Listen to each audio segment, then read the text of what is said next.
How can a single sentence define an entire country for decades? Well, that's exactly what we're digging into today. We're going to look at Antonio Salazar's Portugal and unpack how his words, his vision, completely shaped a nation. And this is it. This was the phrase. This wasn't just some catchy political slogan. It was the absolute bedrock of Salazar's Portugal. It sounds powerful, even unifying, doesn't it? But what did it actually mean for the people who had to live with it every day? Let's find out. To really get this era, you have to break down the motto itself, because this one phrase is really a statement of two halves, and each half meant something very, very different to the Portuguese people. Think of it like two sides of the same coin. On one side, you've got this beautiful idea, the promise. It's a call for everyone to work together to sacrifice for a greater good. But then you flip it over and you get the threat. It's a dark, ominous warning to anyone who even thinks about stepping out of line. Okay, so let's start with the bright side, with the promise. Everything for the nation. This was the big, inspiring idea that was sold to the public.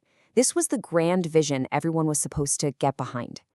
And at the heart of that promise was a really powerful concept: nationalism.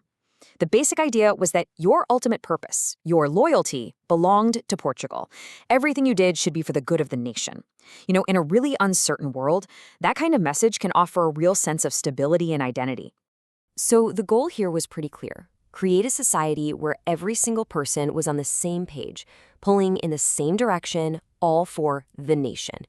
It was a message that screamed strength, stability, and a shared purpose.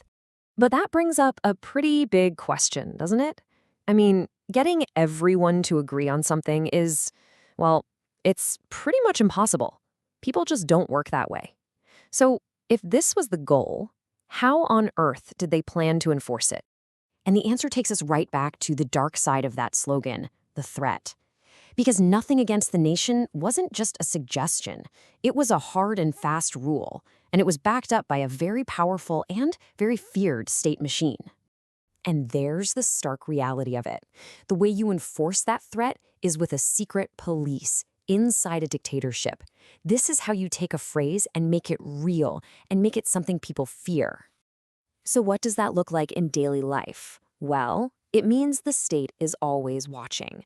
It means any kind of criticism, any form of dissent is immediately shut down. Ultimately, it just creates this chilling atmosphere of fear and intimidation, making sure everyone sticks to the party line, no questions asked. Of course, none of this is possible without the right political setup. And that setup was a dictatorship. When there are no constitutional limits, no checks and balances, the state can do whatever it wants. It meant that secret police could operate with total freedom. But this whole ideology didn't just stop at Portugal's physical borders. The idea of the nation was actually stretched much, much further. And that's where things got even more complicated. See, when Salazar talked about the nation, he didn't just mean the country of Portugal. He also meant its massive overseas colonies in Africa and Asia. So that same slogan, that same demand for total loyalty was applied there too, to people thousands of miles away. And this is what that looked like in the real world, colonial repression. If any group in a colony started pushing for their own independence, well, that was seen as an act against the nation, and those movements were put down with the exact same brutal logic and control used back home. So let's just pull all of this together. When you step back and look at it, it's pretty staggering to see how deeply that one single phrase managed to shape an entire country's reality for decades. So in the end, that simple quote was so much more than just words on a page. It was literally the blueprint for a secret police state in Portugal and a brutal system of colonial repression abroad. It was the promise and the threat, all wrapped up into one. You couldn't separate them. And that really leaves us with one final big thought. Yeah, this was a specific time in Portuguese history, but the question it raises is universal. It's a powerful reminder of how political language can be used to build an entire reality, for better, and as we've definitely seen here, often for much, much worse.